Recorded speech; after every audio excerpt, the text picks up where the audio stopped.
Dieu Tout-Puissant. Alléluia. Ça fait 2 semaines passées, tozali na mama likambo na biso oyo tozolobela travailler pour réussir. Tolobi en long et en large. Na mama likambo oyo pe je crois que mama moko aza ko se retrouver. En tout cas, poussé par le Saint-Esprit, ngana ndimi nanga ke couple moko azo bénéficier na grâce particulière au travers ya mama likambo oyo. Tika kombo Yesu ekumisama. Peut-être na pokwa lelo ozo mituna. Lelo lisusu mama memeli biso nini. Lelo mama yeli biso nini. Mama aye toujours na mama likambo moko wana. Cette fois-ci na 3e partie.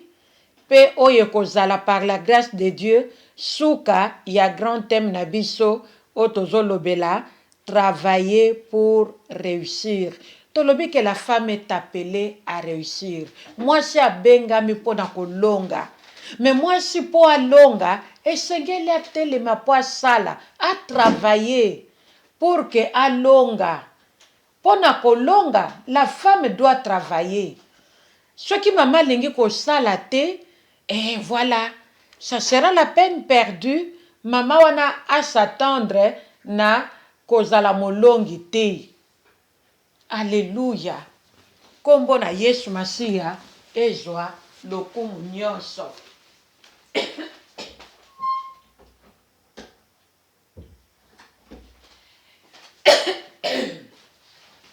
Bolimbisi.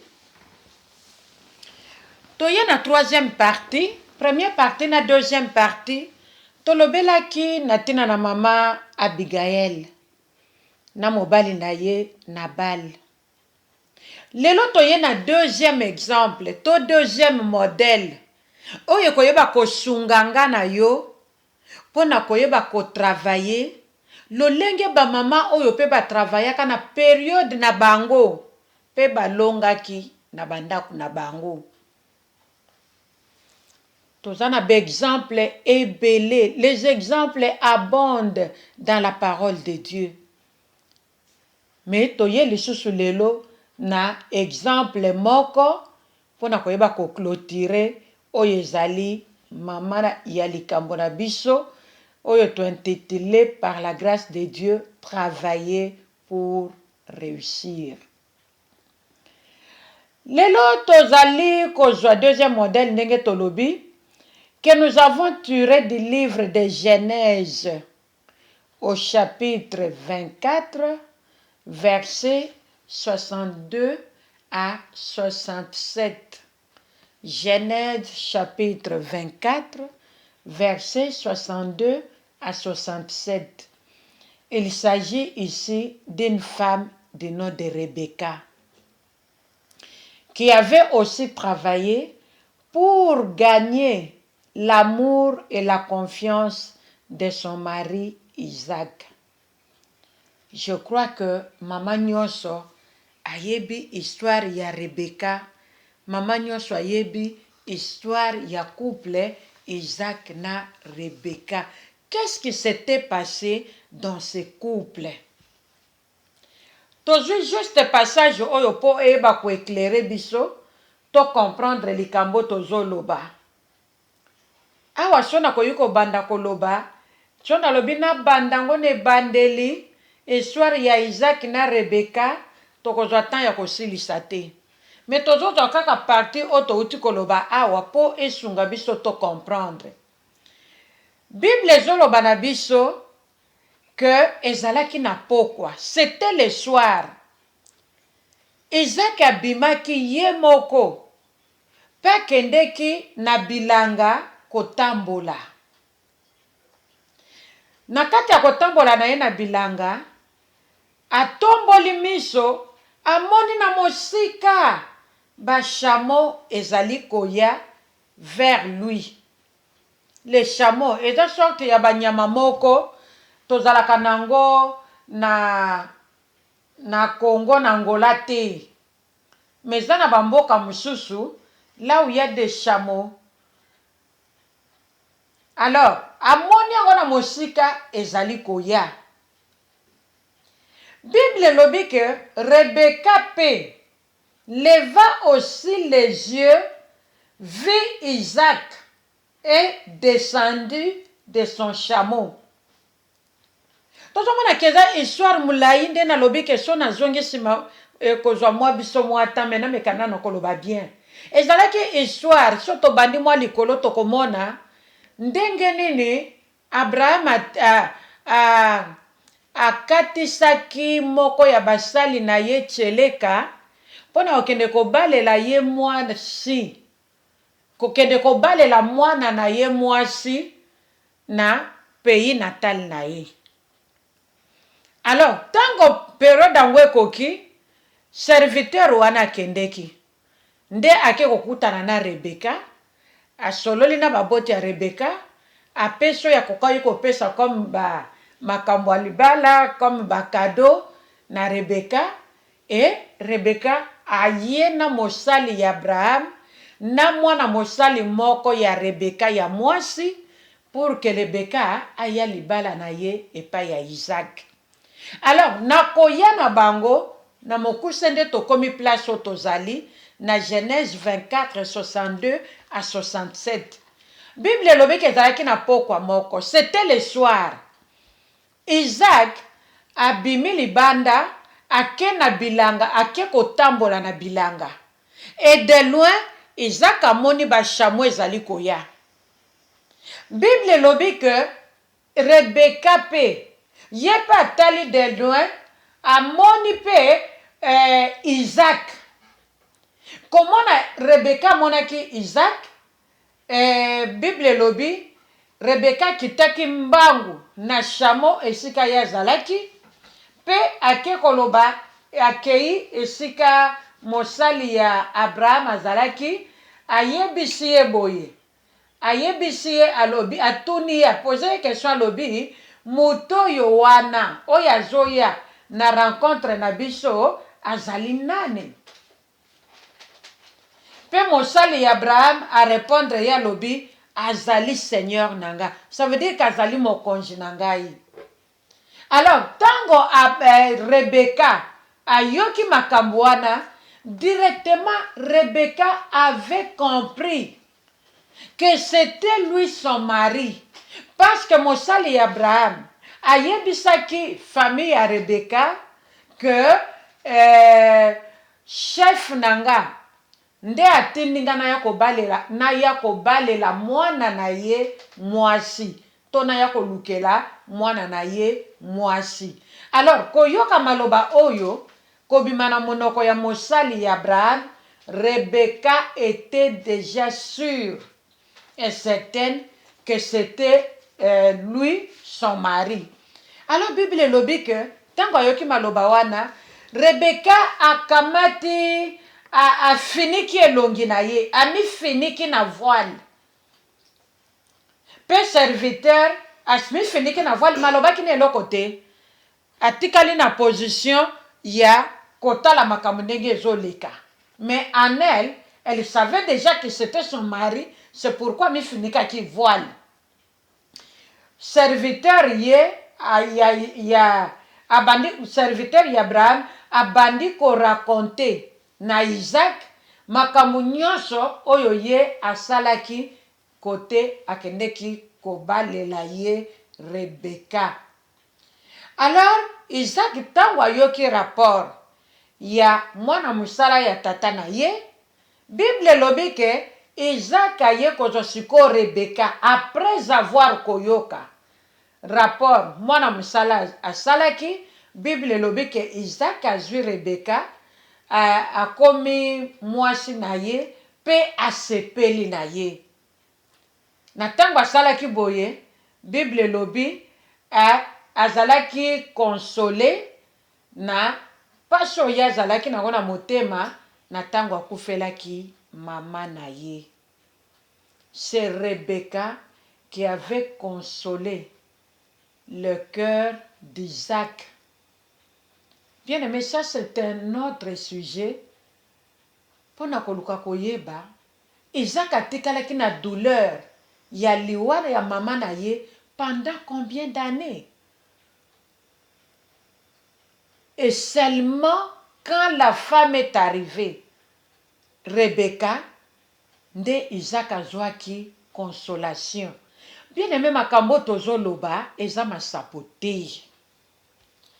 Lorsqu'il y a des gens qui se lèvent pour mettre des roues na kati na mosala na nzambe pona ko empêcher mosala na nzambe et salema convenablement, c'est vraiment pitoyable.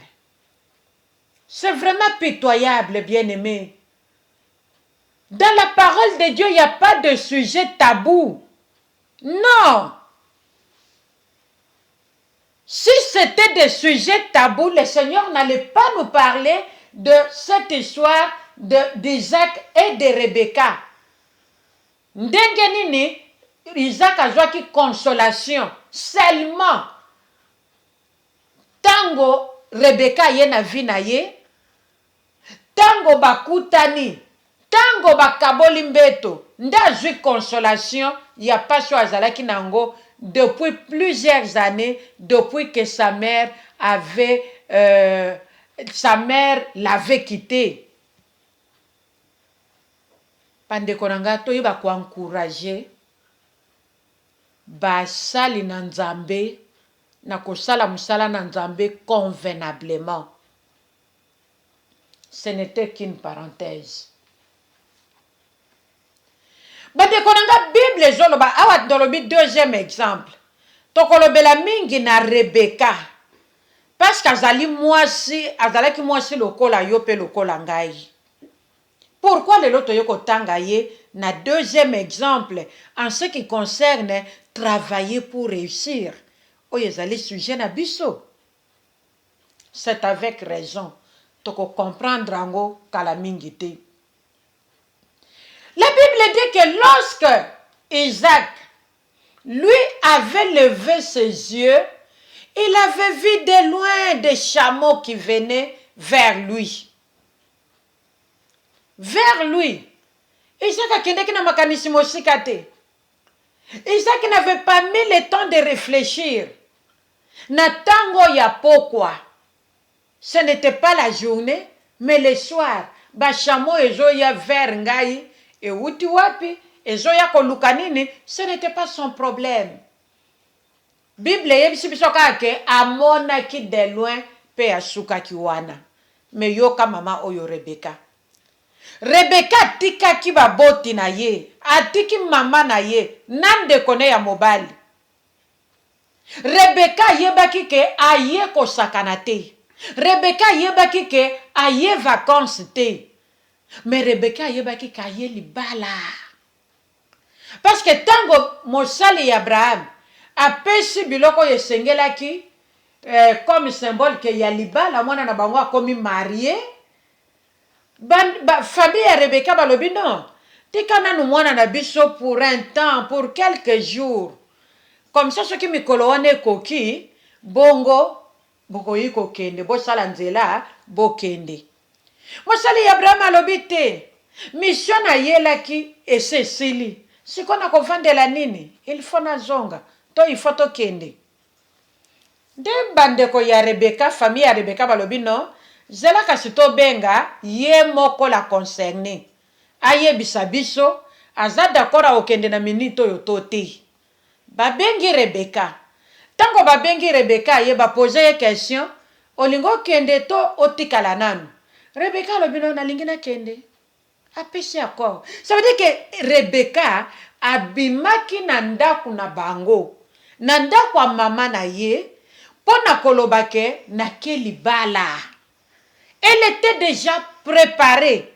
Elle savait qu'elle venait à la rencontre de son mari. Ça veut dire que cette jeune fille avait déjà commencé à travailler pour la réussite de son foyer, de son mariage.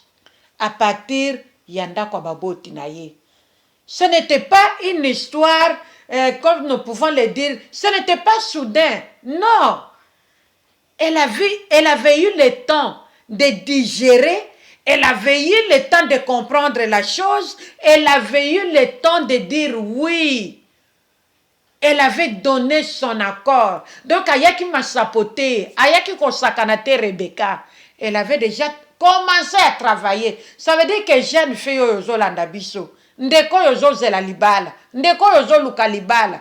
Libala koya. Mais tu dois déjà commencer à travailler pour que libala na yo est longa. Pour que libala na yo ait réussir. Ça, c'est un fait. Isaac ya monaki asuki wana. Mais Rebecca ye tangwa ye. Rebecca moni de loin un homme. L'erkaba komi place wana c'est homme azalaki serviteur ya Abraham a telemi na chameau ya zalaki nango. Rebecca kitimbangu balobi a kitimbangu na chameau ya zalaki. Sûrement ka kitaki mbangu. Balobi ka kitaki na chameau zalaki à que vers le serviteur d'Abraham que lui connaissait à que kotunaye muto yazali nani. Oh non, c'est mon Seigneur. Mbala moko Rebecca a fini qui voile. A bombi à se couvrir. Parce que pour Rebecca, seulement son homme, seulement son mari, d'ako découvrir ye, mobali nyon sauté. Elle avait encore travaillé. A fini qui voile bien-aimé. A bombi longina ye. Tout le monde dit que Rebecca a sa bandi ko travailler même avant mobali a joyé a memaye nandaku na ye. Awa tozomona Isaac tozomona Rebecca. Bango nyonso mibale bamonaki. Mais Isaac a monaki l'école à Rebecca te. Rebecca ya monaki mosika. Bible elobi ke Isaac a monaki mosika ma monaki ba chameau. Par contre, biso tokoloba na pokwa lelo que Rebecca nda monaki mosika. Rebecca nda zalaki na miso akofongwama. Rebecca, c'est Rebecca qui comprenait la chose. Parce qu'il y a un objectif. Kengade na zaboye, na komi mwasa libala, basi babalinga, na keko kutana, na mobali nanga, oyo toko vanda na ye, vi mobimba. Rebecca avait vu différemment d'Isaac. Oui, c'est Rebecca qui avait la grande vision. Pour l'avenir na ye, pour l'avenir na ye, na mobali na ye. C'est pourquoi elle était déterminée, yakosala de tout son mieux pour que objectif na ye yakozala mwasi libala et sala nini ekokisama. Rebecca mwana mwasi oyo amonaki mosika ndenge tolobi. Nous devons aussi voir loin comme Rebecca et nous confier au Saint-Esprit pour avoir la révélation sur la réalité.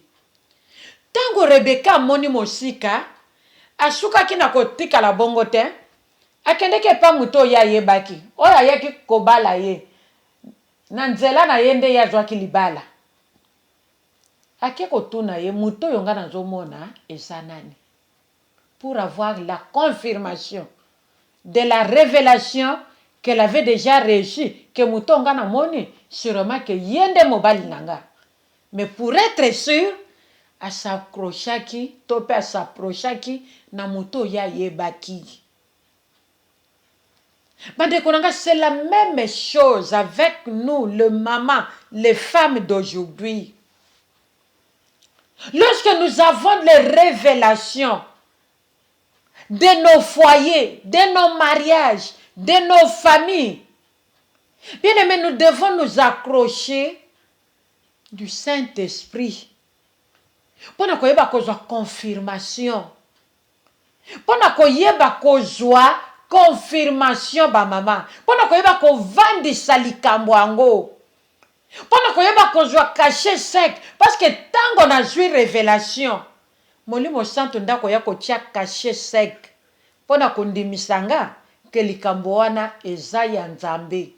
soki eza ya nzambe te molimo santo akotia kashe seke te nakoyoka pe na motema na ngai eloko oyo ekondimisa nga te ke eza yango. Parce que le Saint-Esprit est Dieu, il n'a jamais été en erreur et il ne le sera jamais. Jamais. Et utala ndenge nini Rebecca a se comportaki. Nous voyons que cette femme a continué toujours à travailler. Même dans la maison de ses parents. Le fait qu'elle avait dit oui, que nazo kende, na mwana mobali oyo, nazo kende na libala nanga, na se nazo libala botika nga na kende. Bo garde nga awa lisusu, pourquoi?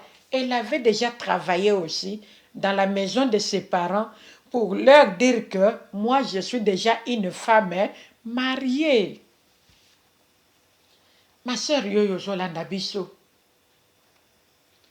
comment tu trouves ton mariage? Comment tu vois ton mariage? Comment tu vois ton avenir? L'avenir de ta maison, ma sœur. La femme doit travailler pour la réussite totale. Lorsque nous parlons de la réussite, ça veut dire qu'il y a une réussite totale avec le Seigneur. Une réussite totale avec le Saint-Esprit pour la gloire de notre Dieu qui a créé le mariage et qui nous a créé femmes. C'est ce qu'avait fait Rebecca en consultant les serviteurs d'Abraham pour la certitude sur la personne de son mari. Maman, kokende na likambo vangala vangala te. Non. Ne t'empresse pas. Yako kende kake pa mobali. Oui, lokola nazozela libala. Mobala meke kaka lelo. Tu n'as même pas eu le temps de prier Dieu. Tu n'as même pas eu le temps de consulter Dieu. Tu n'as même pas eu le temps de travailler dans la prière, de te mettre à genoux, de mettre ta poitrine par terre et chercher la face de l'Éternel en ce qui concerne ta vie future. Yo wana mbangu na mobile na maboko. Omoni likambo wana lobaki nazana nga déjà d'accord. Omoni yo wana na mobile, obande ko tinda ba image ya motema. Pona koyebisa mobali que je suis déjà d'accord.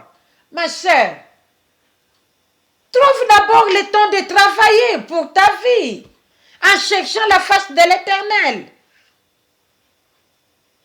Trouve d'abord le temps d'écouter la voix de Dieu qui n'amène pas dans l'erreur.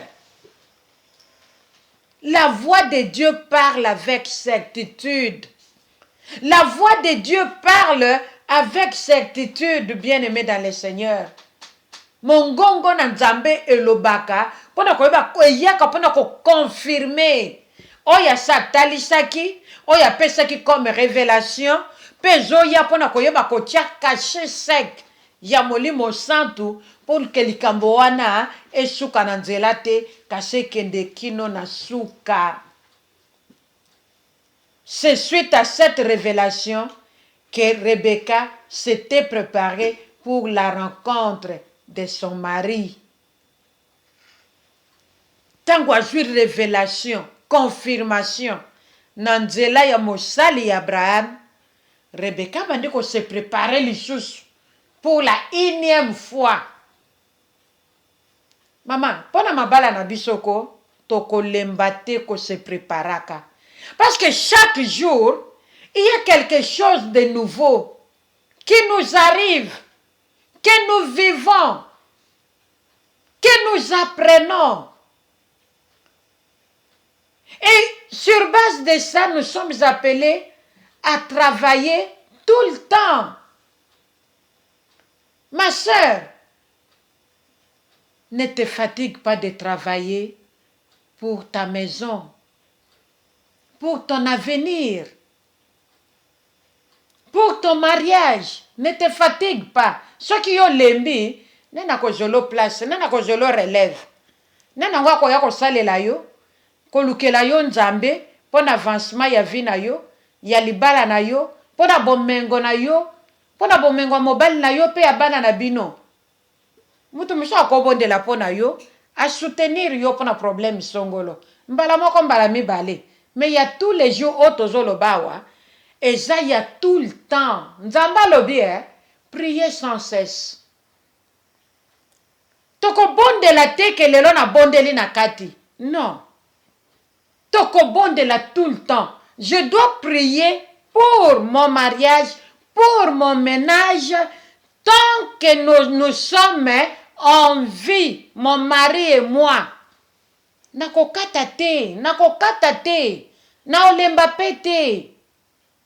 Kino nakoyoka sola nzambe ko panzana na ndaku na ngai. Kino nakoyoka sola nzambe ko banda ko lumba partout, même na nzoto na nga, na nzoto mobile na ngai. Ça veut dire que kino nakomona gloire na nzambe na ndaku na nga. Même soki gloire ekiti, je n'arrêterai jamais.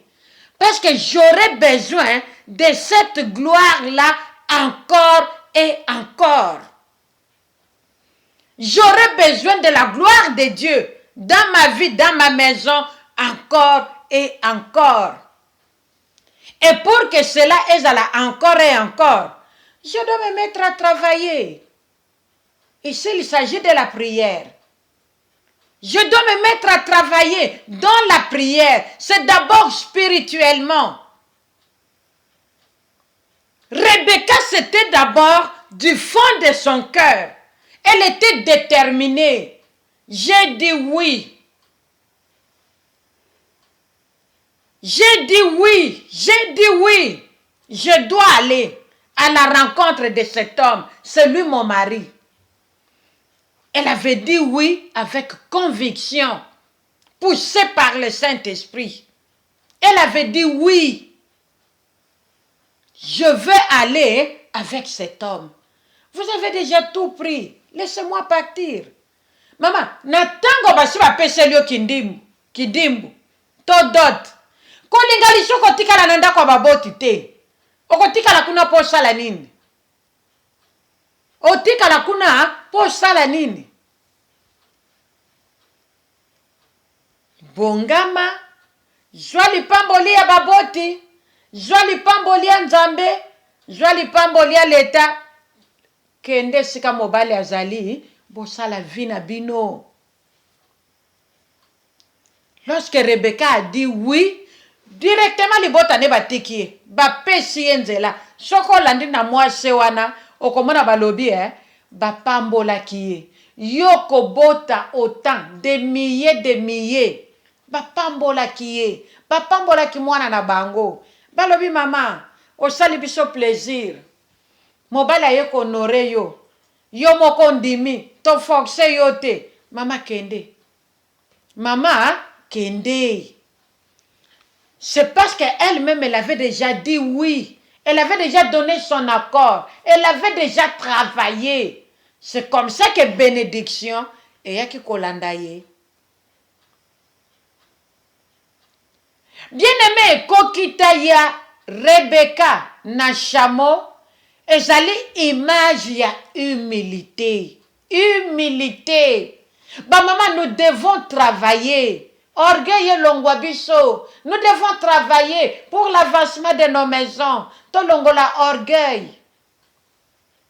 Rebecca yaki na chamo. Avandi na chamo. Ayaki avandi na chamo. Azalaki likolo. Chamo ne azalaki kotambola. Rebecca était au-dessus comme une chef. Azalaki wana. Chamo ne azalaki ko bimisa énergie. Mais elle était là. Elle était là, joyeuse, contente. Alobi, c'est mon temps, c'est ma saison. Je dois me réjouir. Ngai Rebecca, mobile a honoré nga, nake panangai. Elle était là. Mais tango moni ba yebise kaka ke non, c'est mon Seigneur. Alobi non, c'est cet homme, c'est lui mon mari, c'est lui qui m'a touché, c'est lui qui m'a convaincu dans mon cœur que c'est lui. En tout cas, je suis convaincu que c'est lui. Rebecca kitaki likolo ya chamo. L'humilité, ba maman, nous devons travailler pour être humbles. Oyebi toza kozanga mapamboli ebele pona lolendo elati biso. Mbino ekomi biso ngai. Nakolobaka ngai. Tout le temps ngai. Kotalisa partout, c'est moi. Ezaka kangai. Soki abalaki ngate, alinga kozala bongo te. Maman, qui te dit que soki abalaki yo te, alinga kozala bongo te? C'est Dieu qui décide dans nos vies. Tu peux apporter un plus dans la vie de ton mari. Mais cet homme-là ne vit pas au dépens de toi, la femme. Non. Il vit au dépens de son créateur. Toi, tu es venu dans sa vie juste pour aider ye, pour jouer rôle na yo ya mosungi en tant que moi si pour que oyo nzamba loba ekokisama. Rebecca, Monica, Isaac. Rebecca, Kitty, ami Kitty si. Humilité, c'est ça la femme. Maman, mon Christ, nous devons travailler. Nzamba lola a Kitty sabiso. To longola mapeka kote to chango. To longola miso kote biso to longola ngo pona ko corriger nzambe. Place to mema miso. To longola miso place nzamba cha. To mema ngo na place biso moko to sepeli kocha. To longoli matoyi place nzamba cha matoyi. Biso moko to ke kocha ngo place biso moko to lingi. To longoli poitrine esika nzamba cha poitrine. Biso moko to ke ko lukela ngo place. Non. Bien-aimé, biloko wana ndezo memela biso lolendo. Nakati ya lolendo moyen to longa ezate. Nzamba lobie, il résiste aux orgueilleux et il fait grâce aux humbles. Mwana mwasi Rebecca, tango Monica ka Isaac. Bible lobite Isaac azalaki mutu atai nene. Mais ye eloko est intéressant qui est, c'était son mari, c'était un homme, ce n'était pas une femme, mais c'était un homme. Akiti, elembo ya humilité, elembo ya simplicité. Bandeko, tango tozo ye pa na nzambe, totika nzambe apesa biso forme ya lingi. Totika nzambe afaçonne biso. Totika nzamba komisa biso ndenge ya lingi. Na tango tozo ya na lolendo ya ngai na uti na familia ba na uti na familia na uti bwa ngande ngai no ba mama na modèle wana nzamba ko sale loko te a osabola biso a kotika biso. Nous pouvons bel et bien crier 24 heures sur 24. Nzamba koyoka kama bondeli na bisote. Nous pouvons amener nos dîmes, même des 10 000 euros par mois. Nzamba zamo bolate. Il est le riche des riches. C'est lui qui a tout créé. C'est lui qui a toutes les richesses du monde entier dans ses mains. 1 000 $ par rapport, 10 000, 100 000 par rapport à la grandeur de notre Dieu. Et qu'on représentait le konini ba maman. De Rebecca akitaki na chameau pe pona kotalisa biso image ya humilité. To ye pa na nzambe, to ya na mabala avec simplicité. To ya na mabala pona kolakisa mibali na biso ba étude faite na biso te, ba diplôme na biso te, ba doctorat na biso te. Ça n'a rien à voir avec ça. L'autre fois, je voyais des femmes qui s'engageaient dans le mariage seulement ceux qui m'ont balouana le qui est na niveau intellectuel. Pona nini, azo visé déjà oyaye makambo na mutu. Mazo lukane volonté ya nzambete. C'est pourquoi ma balle belé et choix. Moi, ça doit qui toya ko travailler. On ne peut pas comparer un homme na oyezali diplôme topé niveau intellectuel. Par là, bien aimé, na lingi ko attirer attention na biso. Je n'ai pas dit que maman a kende kobala un voyou, un vaurien, parce qu'elle doit se marier. Non, non, je n'ai pas dit ça. Je n'ai pas dit ça. Même Nzamba Lola, akoyiko tindela yo mutwali boma te par exemple. Que lokolo dana posa libala lokolo za mwasa za mutwali boma na kende kaka. Soki nga na ke nakola kiseko sukola nzoto. Soki nga na ke nakola kiseko lia na mesa. Soki nga na ke nakola kisaye kolata bilamba propre. Non, je n'ai pas dit ça. Je n'ai pas dit ça. Nous avons la sagesse de Dieu en nous. C'est Dieu qui marie comme nous l'avons toujours dit. Ça nous yakoyoka nzambe. Ye to yete. Peso keza mutu aliboma mama. Nekendo luka nzambe negeni. Natongo mutu aliboma jola nangalobi. Yona lingio. Yona. Moi je suis pas bouki kingwa lobi.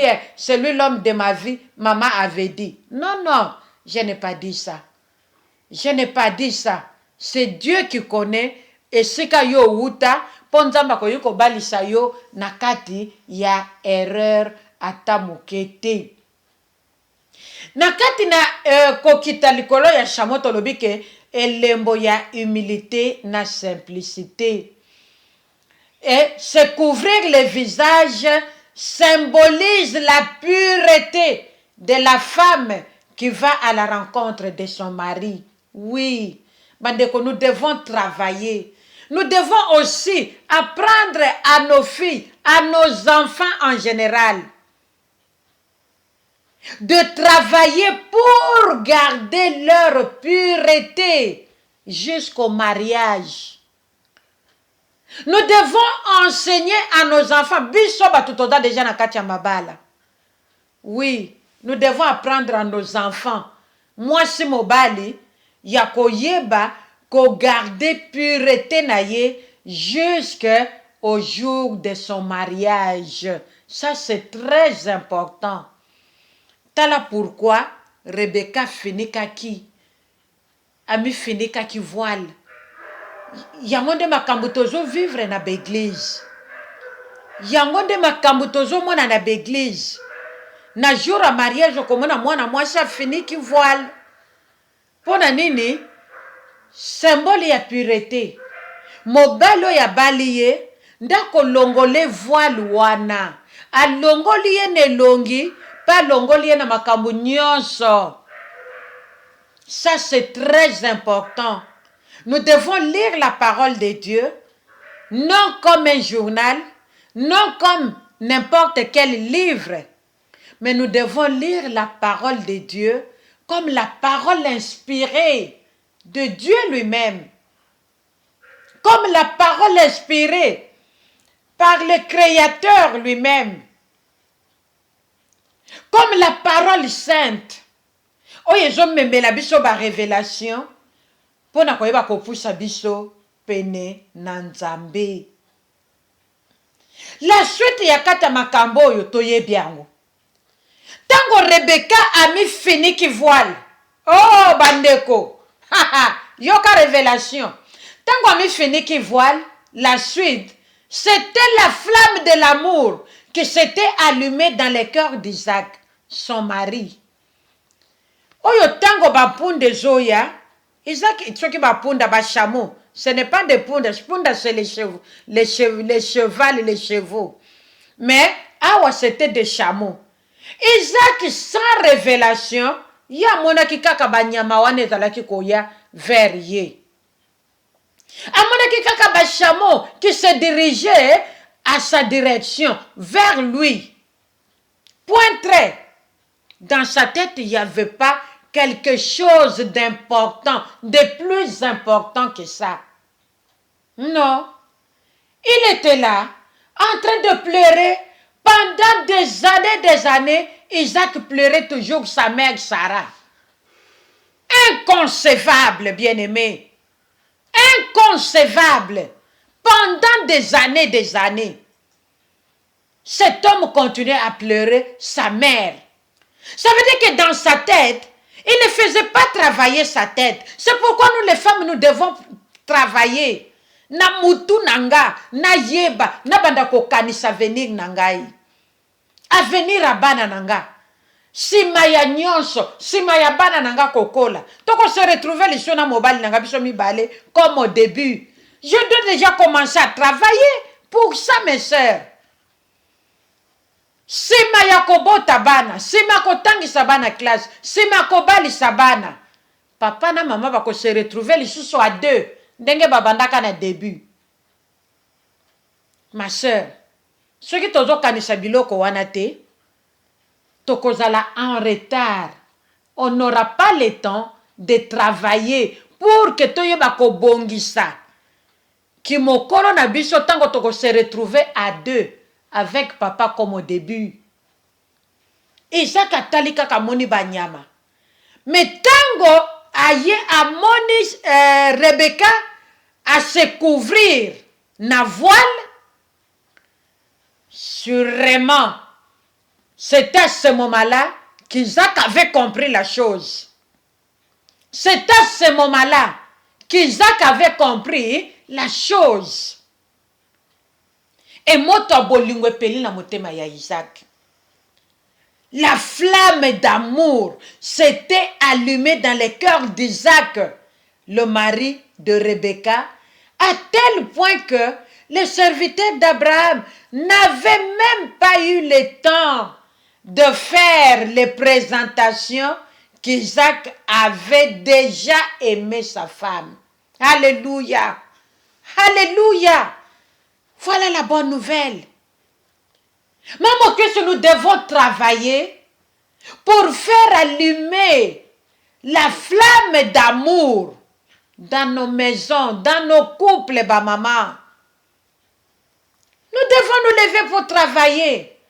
Tango olingana kina papa, tala bolingo makasi. Tango papa yaki vers yo, tala bolingo makasi.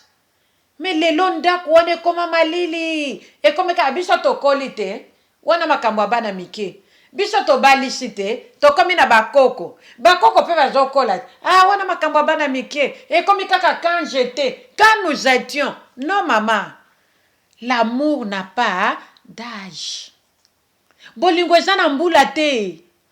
Bande konanga, soto yoba kango teko, bolingo ezana suka te. Bolingo ezala kanango na mbula te. Bolingo enuna kanango te. Bolingo ezana suka te. Par contre, tango batu bazokola, okomona ba se familiariser makasi.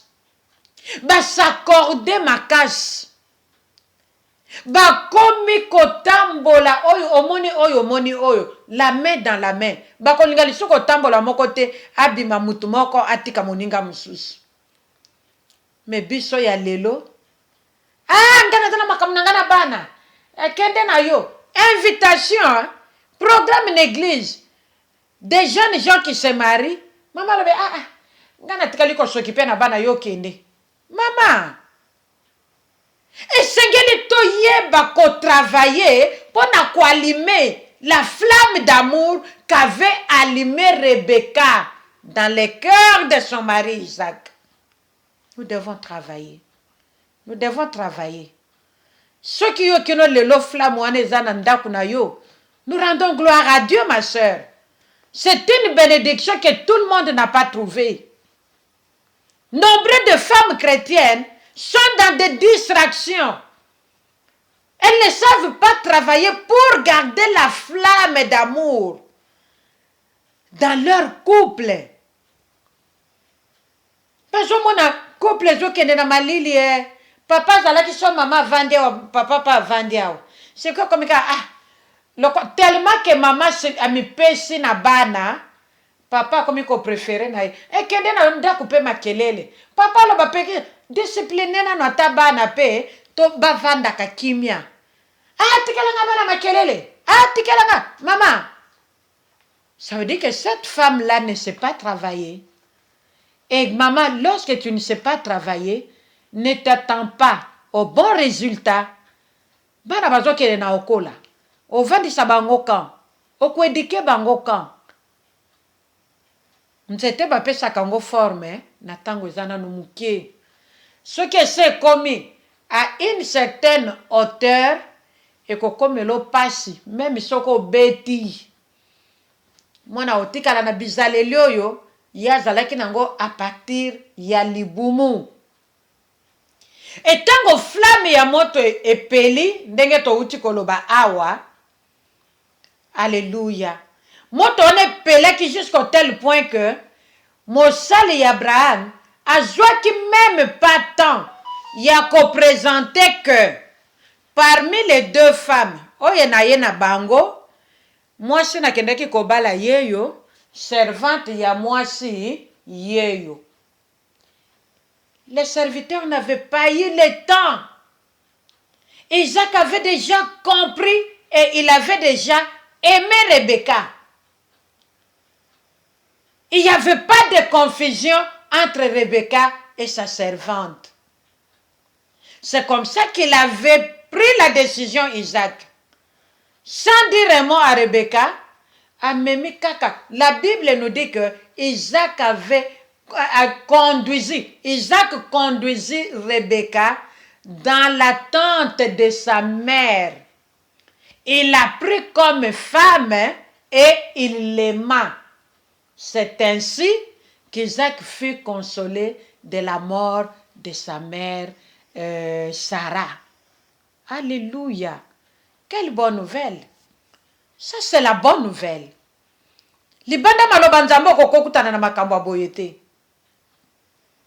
C'est auprès de Jésus de toujours yekola makambo yo, peut toujours comprendre ango au pied de Jésus, seulement au pied de Jésus. Totana nzela mibale ya koyeba makambo kitoko boyete ba mama. Ça c'est plus qu'un savant. Si un savant ne connaît pas Jésus, ngana leki savant na sagesse, hein? Si un savant ne connaît pas Jésus, ngana yoto leki yeba mama. Yawona toza la fière na nzambe na biso. Mosali Abraham atikali ko présenter Isaac te. Que moi si nakendaki kobala yeyo. Oyo mususu ya mwasi oyo yozomona aza mwana musala ya mwasi nakendaki kobala. Atikali kutukozwango te. Kala déjà. Isaac avait déjà compris. Isaac avait déjà compris. Isaac n'avait pas dit un mot au serviteur de son père. Mais en lui-même, il avait pris la bonne décision de conduire Rebecca dans la maison de sa mère. Là, il l'avait connue et il l'avait aimée. Père Isaac a eu consolation. Parce yazalaki nango ya motema ya liwa ya mama na ye ekei lokola maya ebale ndenge etiolaka ekendaka ebale ekendaka liboso ezongaka na nsima te. Isaac ne pensait plus à la mort de sa mère parce que Rebecca avait travaillé. Elle avait marqué son temps dans le cœur de cet homme qui était son mari du nom d'Isaac. Maman, eloko nini yo salaka po yeba pe ko marke mobali na yo. Même na sa pongi. Akanisa bancienne connaissance na yete. Même na sa pongi. Même na nzela voyage. Oh la femme ici, si elle était ma femme. Non. Et yé la kaye. Parce que yo travaille à Kati. Rebecca avait travaillé. Et les résultats, nous les connaissons. Elle était la bien-aimée de son mari Isaac. Cette femme Rebecca avait travaillé durement pour la réussite de son ménage. Son mari l'avait beaucoup aimée et lui était fidèle. Le mari, lui était resté fidèle jusqu'à la mort qui les avait séparés. Même après la mort de Rebecca, jamais, au grand jamais, qu'Isaac s'était remarié. Non, il était resté fidèle, même jusqu'à la fin. Après la mort de Rebecca, Isaac était resté fidèle. Pona nini? Rebecca avait marqué son mari Isaac. Na lolenge na ya kozalela. Na bizaleli na ye, na comportement na ye, na caractère na ye, cette femme avait remarqué, avait marqué son temps dans la vie de son mari Isaac. C'est ce qui fait que na kati ya bolingo na bango, na kati ya libala na bango, bazwaki problème à kobota. Pour Rebecca, elle était là. Sûrement qu'elle attendait aussi. Mais quelle est la personne qui avait prié pour Rebecca? Ape sape mwana na Isaac, tobana na Isaac. C'était Isaac lui-même, le mari de Rebecca. Tu sais, vous savez, ma maman, tant que moi ça doit travailler, pour na mobali na ye, pour na libala na ye zala bien, le mari le fera aussi de même. Il n'y a pas qu'on soit temps, il y a qu'on travailler pour na moi sinae. La femme Rebecca était là. Ah, bolingo na bango zala kinango kitoko. Mataki na ba problème te. C'est plutôt le mari qui avait plaidé au Créateur pour que Nzamba kanisa moi sinae Rebecca. C'est seulement après la prière d'Isaac qui avait eu exaucement et Rebecca était tombée enceinte. Rebecca ne savait pas, elle ne comprenait rien. Mais na poisaka kaboya yoki mouvement na libumu, makambo na ya vivate. Rebecca le bina suka boyete. Ngape na zonga epa na Nzambe. Nakende koluka révélation eloko nini eza na kati ya libumu nanga. Nzamba fungoleli Rebecca. Nzamba tandeli Rebecca. Vous savez, lorsque la femme travaille, Dieu ne peut pas lui cacher de quelque chose. Non. Le Seigneur se laisse voir. Azo talise polele, azo fungolela ye, ma bomba mi. Oya koyuko yeba ne forme ne personnalité. C'est ce qui était arrivé à Rebecca. Isaac, lui, il avait prié, Nzamba a exaucé. Alors, pour na kozwa révélation, il y a oyezalaki na kati ya libumu ya mwasi, c'était Rebecca elle-même. Yepa ke koluka Nzambe ya Isaac. Ake kotuna ye. Nzambe ya mobali na ngai. Eloko nini, likambo nini ezoleka na kati na vie na ngai. Nzamba yebiso yebite. Il y a deux nations dans ton ventre. Ça veut dire qu'il y a deux jumeaux. Bazana katia libumu na yo, ils se battent. N'est-ce pas que tango babota maki Rebecca le rayo ki angwa pamboli Nzambe. Aya vandi kimia pe nation na mibale babota maki kaka ndenge Nzamba pesela ki révélation. Ba maman, lorsque nous travaillons pour nos vies, nous recevons des révélations. Et ba révélation wana ezo uta ni à gauche ni à droite, mais ezo uta na Nzambe ye moko. Ata lelo te, lobi te, meza makambo yo ekoyeba kokokisama ndenge ekomaki na vie ya Rebecca na Isaac. Bien-aimés dans le Seigneur, nous devons beaucoup travailler pour garder la flamme d'amour dans nos couples. Ainsi, nous sortirons vainqueurs pour la gloire de notre Dieu. Rebecca avait réussi son mariage à cause il y a révélation à joie que pas y a serviteur y Abraham. Un homme comme toi et comme moi. Mais biso batwa lelo, quelle grâce nous avons obtenue de l'Éternel. Quelle grâce, mes sœurs, avons-nous obtenu de ce grand Dieu? Jésus nous dit, il est avantageux pour vous que je m'en aille afin que le consolateur arrive. N'est-ce pas que nous avons déjà le Saint-Esprit avec nous? Le Saint-Esprit qui est plus que le serviteur d'Abraham. Le Saint-Esprit qui est Dieu, lui ne nous cache rien. Il nous révèle à tout temps. Il nous parle à tout moment. Même dans sa pongi, s'il nous faut nous révéler, ayaka kopesa biso ba révélation pour la gloire à tata. Même en tant que tovandi, même tant que tozo tambola, Molimo Santo nous révèle tout. Mais que faisons-nous avec toutes ces révélations? Et pourtant, il nous révèle pour aider biso na ko travailler pour que biso toza la balongi. Rebecca avait saisi le langage du serviteur d'Abraham. Qui est cet homme? C'est mon Seigneur. Directement, elle était dans la joie. C'est lui mon mari. Directement, comment tu vois, à se voiler. A bandi ko travailler.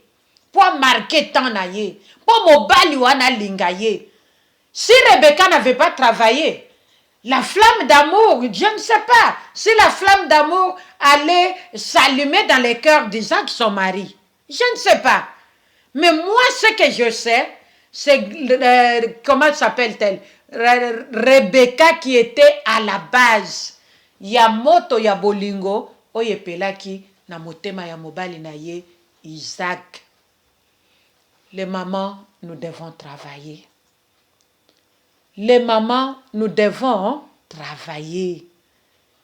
Quittons les distractions, ba maman. To longwana no niveau ya masano, niveau ya kosakana.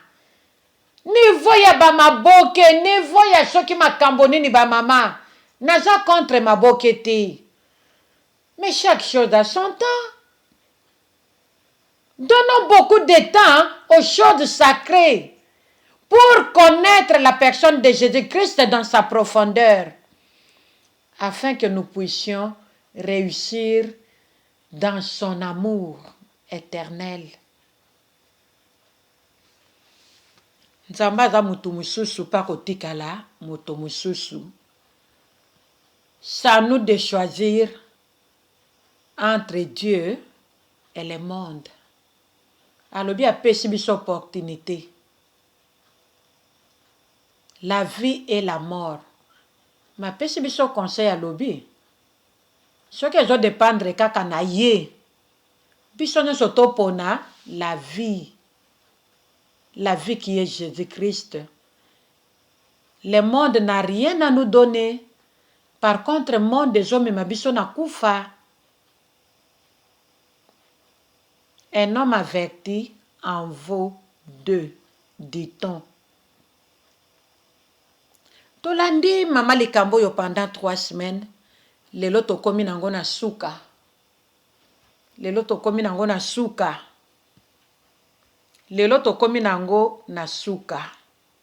Mama mo Kristu. Na nyonso tolobi na sujet oyo. Yo zwi nini? Quelle est ta part? Et loko nini yo zwi comme leçon? Lipamboli nini yo zwi? Tosuki wana pona lelo, nanzela motuna wana Molimo Santo asungela ngayo. Que chacune de nous se retrouve. Que chacune de nous tire une leçon. Parce que ce qu'on se retrouve, au tirer per leçon, ça veut dire que tu restes la même. Tu endurcis ton cœur. Et tant que motema na yo ezali ko yinda, ezali ko telemela magaloba na Nzambe. Ezali kozwa à la légère l'enseignement ou bien les enseignements de Dieu. Mama nanga moye yo longa ekozala te. Molimo Santo asalela nga yo ngolu molandi ya émission Mama mo Kristu. Pour koyeba kosepela na oyo Nzambe azoloba.